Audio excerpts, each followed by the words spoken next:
आगे बढ़ते हुए जनहित में अब बात राहुल गांधी की, जो लोकसभा में नेता विपक्ष हैं।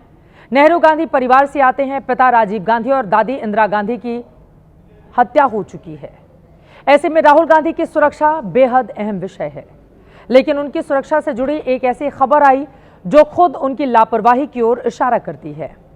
सूत्रों के मुताबिक सीआरपीएफ के डीजी सिक्योरिटी ने कांग्रेस अध्यक्ष मल्लिकार्जुन खड़गे और राहुल गांधी को चिट्ठी लिखकर गंभीर शिकायत दर्ज कराई है। इस चिट्ठी में राहुल गांधी पर सिक्योरिटी प्रोटोकॉल तोड़ने और सुरक्षा में लापरवाही बरतने के आरोप लगाए गए हैं।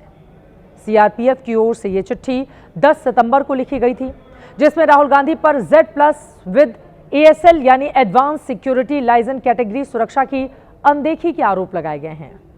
चिट्ठी के मुताबिक राहुल गांधी कई बार सीआरपीएफ की सुरक्षा गाइडलाइन का उल्लंघन कर चुके हैं।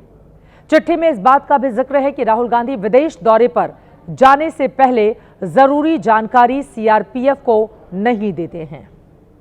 प्रोटोकॉल के मुताबिक Z+ सिक्योरिटी वाले लोगों को विदेश यात्रा के लिए कम से कम 15 दिन पहले सुरक्षा एजेंसियों को औपचारिक रूप से सूचित करना होता है, ताकि उनकी सुरक्षा व्यवस्था स्थानीय एजेंसियों के साथ कोऑर्डिनेट की जा सके।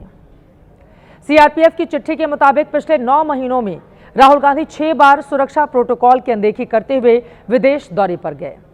इन दौरों की जानकारी उन्होंने एजेंसियों को पहले से नहीं दी, जिससे सुरक्षा एजेंसियों को बड़ी दिक्कतों का सामना करना पड़ा। इसमें उनकी हालिया मलेशिया यात्रा भी शामिल है।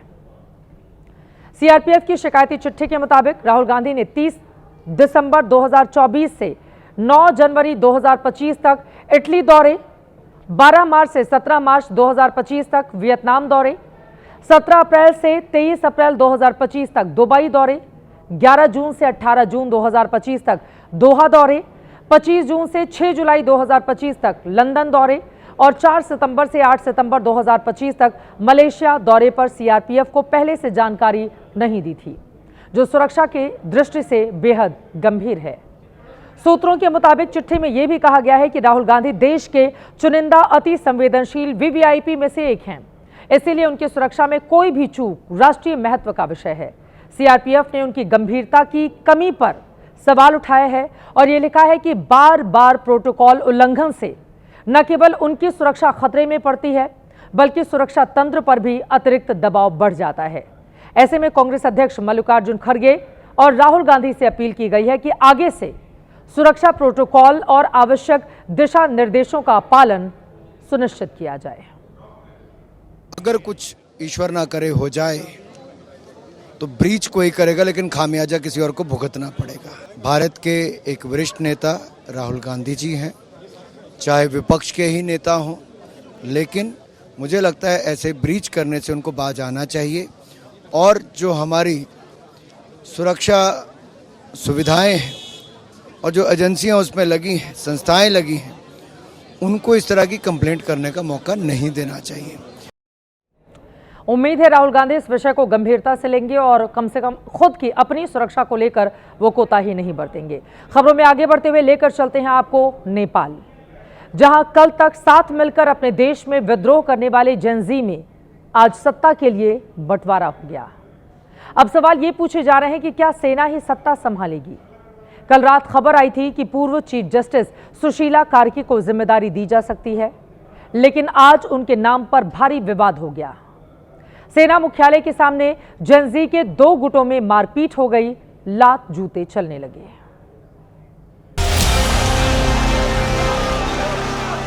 कल तक जो जेनजी कदम से कदम मिलाकर नेपाल की सत्ता और सियासत के खिलाफ बगावत का बिगुल बजा रहे थे, वो जेनजी आज एक दूसरे पर लात और भूसे बरसा रही है।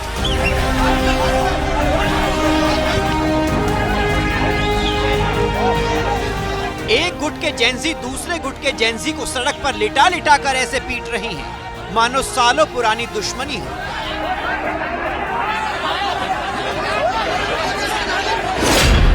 नेपाल क्रांति की ये नई तस्वीरें हैं। व्यवस्था बदलने की भूख सत्ता की मलाई वाली लड़ाई तक जा पहुंची। बताया जा रहा है कि जेनजी के अलग अलग गुट अंतरिम सरकार में अपनी हिस्सेदारी खोज रही हैं। अपने पसंद के लोगों को कुर्सी पर बिठाने के लिए दूसरे की पसंद पर लात और जूते बरसा रही हैं।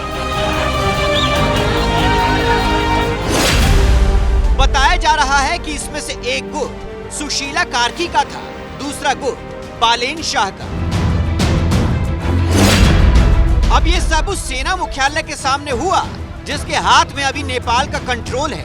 बदलाव के 24 घंटे बाद ही उन लोगों की आंखों में आंसू है जिन्होंने अपने उज्जवल भविष्य के लिए अपने देश को झुलसा दिया, आग में जला दिया, सब कुछ राख बना दिया।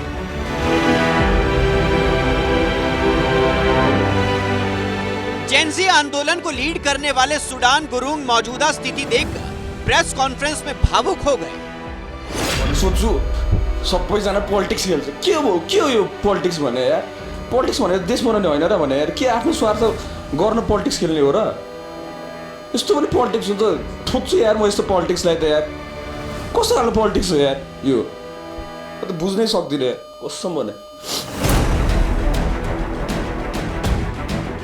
नेपाल की इमारतें तीसरे दिन भी जल रही हैं। मशहूर हिल्टन होटल में आज भी आग सुलग रही है और अंदर ही अंदर सुलग रही है नेपाल की सियासत भी। सत्ता के सिंहासन पर 6 महीने तक कौन बैठेगा, कोई तय नहीं कर पा रहा है। कल रात को पूर्व चीफ जस्टिस सुशीला कार्की का नाम अंतरिम सरकार की मुखिया के लिए सामने आया था, लेकिन आज उनका नाम पीछे हो गया। दिन भर नेपाल के लाइटमैन के नाम से मशहूर गुलमान घिसिंग के नाम की चर्चा हुई। शाम होते होते उनका नाम भी रेस से आउट हो गया। वैसे सुशीला कार्की के नाम पर ज्यादातर लोग राजी हैं, लेकिन एक खास गुट के विरोध की वजह से मामला फंसा हुआ है। फैसले में देरी हो रही है।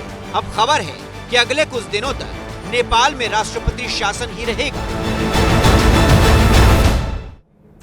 तो नेपाल का मौजूदा भविष्य अधर में नजर आता है। आगे क्या स्थिति बनेगी, इस पर रहेगी हमारी नजर।